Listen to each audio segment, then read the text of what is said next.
नमस्कार, सुहासिनीज लाईफस्टाईलमध्ये तुमचे खूप खूप स्वागत आहे. सकाळचे आता 6 वाजलेले आहेत. त्यानंतर आपलं रोजचंच नेहमीचं काम चहा करणं, थोडंफार भांडी रचणं रात्रीची. तर मी त्यानंतर 7 वाजेपर्यंत हे सगळी बेसिक कामं आवरून घेतली आणि जेवण बनवण्यासाठी सुरू केलं. मुगाच्या डाळीचं मला वरण बनवायचं होतं. त्यामध्ये एक छोटी वाटी मुगाची डाळ घेतली. त्यामध्ये एक छोटासा टमाटा चिरून घेतला, 2 लसणाच्या पाकळ्या घेतल्या, 1 मिरची घेतली. असं जाडसर थोडं कुटून घेतलं आणि ते मी डाळ शिजवताना सगळं कुकरमध्ये ॲड करून घेतलं. थोडीशी हळद, जिरं थोडंसं आणि त्यामध्ये अगदी चिमूटभर हिंग आणि थोडंसं पावपळी तेल असं घेतलेलं आहे मी.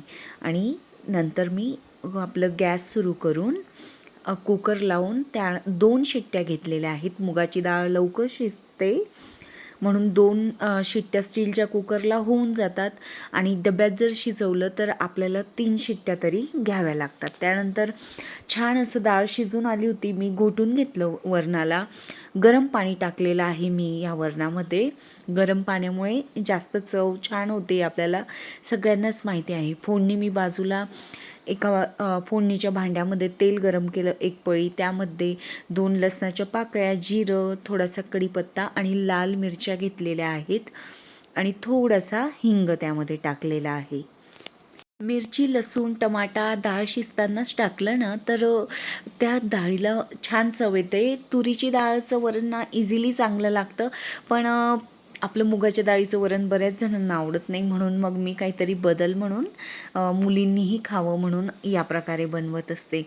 त्यानंतर टिफिनसाठी आपलं वरणासोबत मी गिलक्याची भाजी केली. पण नंतर मुलींना म्हणजे उसळ माझ्याकडे थोडीशी शिल्लक होती. कोरडी उसळ केली होती टिफिनसाठी मुलींना शाळेत.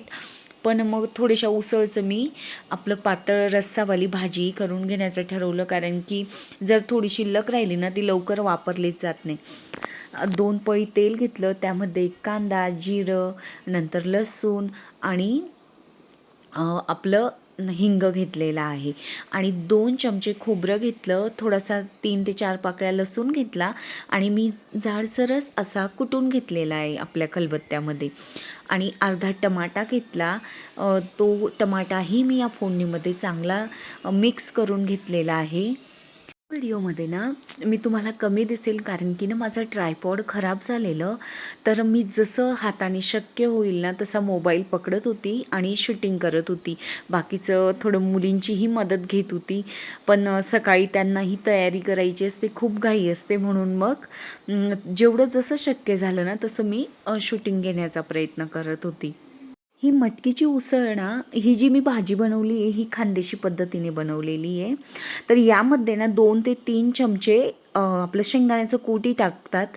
मी टाकते बऱ्याचदा, पण आज मला काही टाकावंसं वाटत नव्हतं, कारण की उसळ थोडी होती जास्तीची. मग मी उसळला ना थोडं घट्टपणा येण्यासाठी भाजीला, रस्स्याला, तर थोडंसं जे 1 वाटीभर उसळ घेते आणि तिला ना असं मॅश करून घेते, मग जेणेकरून ना भाजी घट्ट होऊन जाते, कारण की खोबरं मी ऑलरेडी टाकलेलं होतं. त्यानंतर आमच्या इथे ना कॉलेज रोडला ना नंदन म्हणून स्वीट मार्ट आहे, तिथे गेलेलो, कारण तिथून ना आम्हाला काल संकष्ट चतुर्थी होती, संकष्टी चतुर्थी, तर पेढे घ्यायचे होते गणपती बाप्पांसाठी. तर तिथले पेढे, तिथली मिठाई, नंतर तिथल्या वस्तू, तिथली पाणीपुरी ना नाशिकमध्ये खूप फेमस आहे आणि खूप टेस्टी पण लागते. हे आहे आमचं नाशिकमधील सगळ्यात प्रसिद्ध असलेलं गणपती बाप्पांचं नवशा गणपती असं स्थान. गर्दी बघूनच तुम्हाला कळलं असेल तर किती प्रसिद्ध आहे. म्हणजे इथे ना जीही इच्छा आपण मागितली ना ती पूर्ण होते, असं म्हणजे ह्या ज्या घंटा म्हणजे सांगितलं जातं. आणि ह्या ज्या घंटा आहेत ना, तर ज्याही लोकांच्या इच्छा पूर्ण झालेल्या आहेत ते येऊन इथे घंटा बांधत असतात. तर मीही माझी इच्छा होती एक, तर ती पूर्ण झाली, म्हणून मग इथे मीही माझा नवस म्हणजे इच्छा जी होती ती पूर्ण झाल्यामुळे देवाला घंटा अर्पण करायला आलेली होती. इथे दर महिन्याला या खूप म्हणजे ज्या घंटा बांधलेल्या असतात ना त्या सगळ्या काढल्या पण जातात, तरी पण म्हणजे इतकं फुल होतं हे सगळं की जागा नसते आपल्याला घंटा बांधण्यासाठी. मला प्रश्न पडला असेल की अशी कोणती इच्छा होती. फक्त मी म्हणजे थोडक्यात सांगते. माझ्या मिस्टरांचं ना प्रमोशन झालेलं. आधी ते क्लास 2 ऑफिसर होते, आता ते क्लास 1 ऑफिसर झालेले आहेत. म्हणून मग आम्ही ना नेहमीच इकडे गणपती मंदिरात येत असतो. तर इथली अशी म्हणजे मान्यता आहे की आपण जीही इच्छा मागितली ती पूर्ण होते. यावरती ना मी सुरुवातीलाच व्हिडिओ बनवलेला आहे गणपती बाप्पांचा डिटेलमध्ये. आज भरपूर गर्दी असल्यामुळे ना तिथे शूटिंग करणं शक्य नव्हतं, तर मी तो व्हिडिओ ना कमेंट बॉक्समध्ये त्याची लिंक देईल, नक्की जाऊन बघा. अतिशय सुंदर असं मंदिर आहे गोदावरी नदीच्या काठावर. त्यानंतर ना म्हणजे मिस्टरांचं प्रमोशन झाल्यामुळे माझ्या आईला त्यांना ना ड्रेस घ्यायचा होता जावयाला, बहिणीला घ्यायचा होता. तर त्यांनी ना मला पैसे पाठवलेले आणि मग आम्ही आलेलो होतो. आमच्या इथे सिटी सेंटर मॉल आहे तिथे. तर तिथे ना ड्रेस तर काही घेतले गेलेच नाही, कारण की माझे मिस्टरांना फारच कंजूस आहेत. त्यांना सगळं महाग वाटतं. मी थोडंफार इझिली खर्च करते, पण ते म्हणजे खूप कठीण परिस्थितीतून वरती आलेले आहेत. मग त्यामुळे ना ते इझिली पैसे खर्च करायला तयार होत नाही. मग याआधी ना मी माझ्या मैत्रिणीसोबत आमच्या इथे ना डोंगरे वसतिगृहला एक्झिबिशन लागलेलं आहे, तर तिथे मी कुर्ते घेतलेले. मग दिवाळीचीही खरेदी होऊन गेली. म्हणजे खूप महाग न घेता कमी किमतीत जास्त कुर्ते घेतलेले मी. तर एका कुर्त्याची प्राईज मला ते ₹1000 सांगत होते. तर मी आणि मैत्रिणीने ना 5-5 कुर्ते घेतले, तर ₹700 एक कुर्ता दिलेला आहे. सगळे कुर्ते चिकनकारीचे होते, अतिशय सुंदर. आणि मी ना वापरलेले पण त्यानंतर धुवून पण बघितले. नाशिककर गेले ना तर नक्की जा या दादांकडे. अतिशय सुंदर अशी डिझायनर कुर्ते आहेत त्यांच्याकडे. महत्त्वाचं म्हणजे स्वस्त आहे. ₹700 इझिली चिकनकारीचा कुर्ता मिळत नाही. आपण बाहेर नक्कीच 900 ते ₹1000 द्यावं लागतात. हे कुर्ते ना ते ₹1200-1300 प्राईस सांगायचे, पण त्यांनी मला हा ₹1000 दिलेला. आधी ना मी एक कुर्ता ब्लॅक कलरचा घेऊन बघितला होता त्यांच्याकडून. मग तो वापरून 2 ते 3 वेळेस धुवून बघितला. तो छान निघाला, म्हणून मग मी नंतर जाऊन परत मैत्रिणीसोबत खरेदी केलेली. ज्यांनी ना आयुष्यात ना लहानपणापासूनच गरिबीतून प्रवास केलेला असतो ना, ते इझिली पैसे खर्च करायला तयार होत नाही. ॲक्च्युली म्हणजे कंजूस नाही म्हणता येणार, पण खूप असं म्हणजे जिथे पाहिजे ना तिथेच पैसे खर्च करायला पाहिजे असं त्यांना वाटतं. त्यांचंही योग्य आहे, कारण की ज्यावेळेस संकट येतं ना त्यावेळेस मग आपण म्हणजे नको तिथे पैसा खर्च केलेला असेल, तर मग आपल्याकडे नेमके त्यावेळेस पैसे नसतात.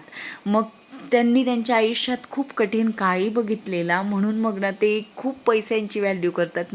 की ते म्हणतात नाही, लिमिटेड अगदी 5-6 ड्रेसच पाहिजे, त्यामध्येही म्हणजे ते मी त्यांना लग्न झाल्यापासून बघते की ते अगदी 5-6 ड्रेस पण 4-4, 5-5 वर्ष वापरतात. माझे मिस्टरांना आमच्यासाठी, माझ्यासाठी म्हणजे मुलींसाठी किंवा त्यांच्या आईवडिलांसाठी, बहीण-भावांसाठी, नातेवाईकांसाठी ना सदैव म्हणजे खर्च करायला तयार असतात, पण ते स्वतःसाठी ना नाही करत. म्हणून मग मला वाटत असं नाही, नाही तुम्ही स्वतःसाठी पण करा, घेत जा वस्तू, असं प्रत्येक पत्नीला वाटतच असतं. ह्या पॅन्ट्स पण त्यांच्याकडे अतिशय सुंदर होत्या. तर पॅन्ट्स पण 700 तर 800 देत होते ते. पण आम्ही जास्त घेतल्यामुळे ना, म्हणजे मी पॅन्ट्स तर एकच घेतली, पण कुर्ते घेतल्यामुळे त्यांनी ₹100 मला कमी केलेले. नंतर आम्ही पुढे आलो, तर ह्या सगळ्या सिरॅमिकच्या वस्तू अतिशय सुंदर आहेत तिथे.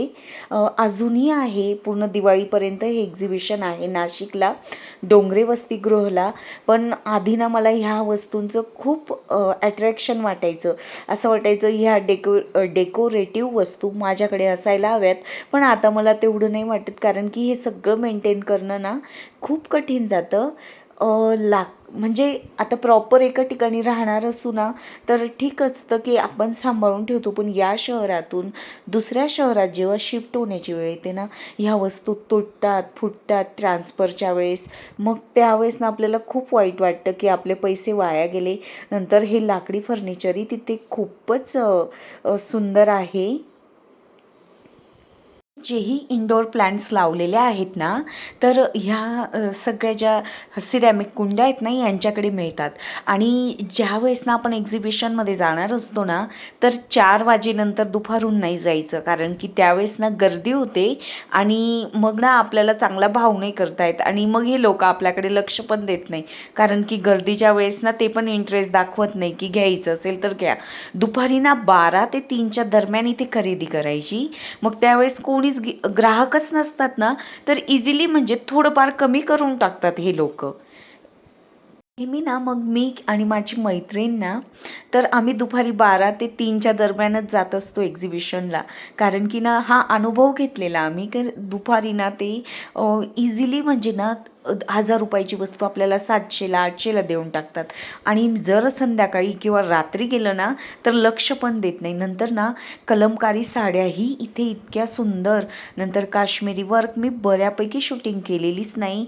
नंतर ऑर्गेन्झामध्ये पण खूप सुंदर होत्या, पण साड्या खूप महाग होत्या. मग मी फक्त शूट केलेलं. मी साड्या वगैरे जास्त खरेदी करत नाही, पण युनिक असतात काही. आणि बऱ्याचदा ना एक्झिबिशनमधल्या काही वस्तू खराबी निघून जातात, म्हणून मग मी म्हणजे घेण्याचं टाळत असते.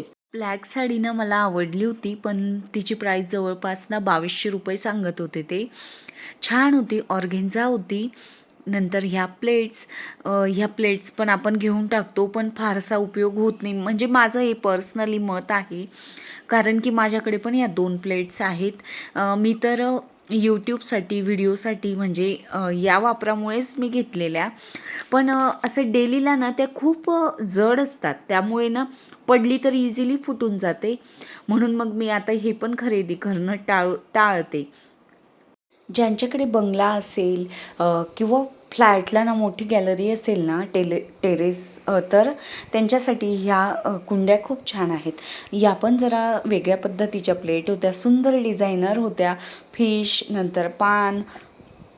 मी दिवाळीसाठी ना माझ्याच बिल्डिंगमधील मैत्रीण आहे माझी गायत्री, तिच्याकडून हे दिवे घेतलेले.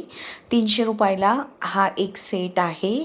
आणि नंतर दुसरा दिवा हा सिंगल ₹200 आहे. तर असे मी 2 दिवे घेतले, म्हणजे एक 300वाला आणि एक 200वाला असा सेट घेतलेला आहे. तिच्याकडे अतिशय सुंदर असे वेगवेगळे दिवे होते. गोविंदनगरला ना सात्विक म्हणून शॉप आहे, किराणा दुकान आहे, तिथे बाहेर हा तिचा स्टॉल लागणार आहे. तो दिवाळीसाठी ना सिटी सेंटर मॉललाही अतिशय सुंदर असे देवांच्या वस्तू, देवांच्या माळा याचे स्टॉल लागलेले आहेत. मी मागे एकच स्टॉलचं दाखवलं तुम्हाला, कारण की मला थोडी घाई होती ना.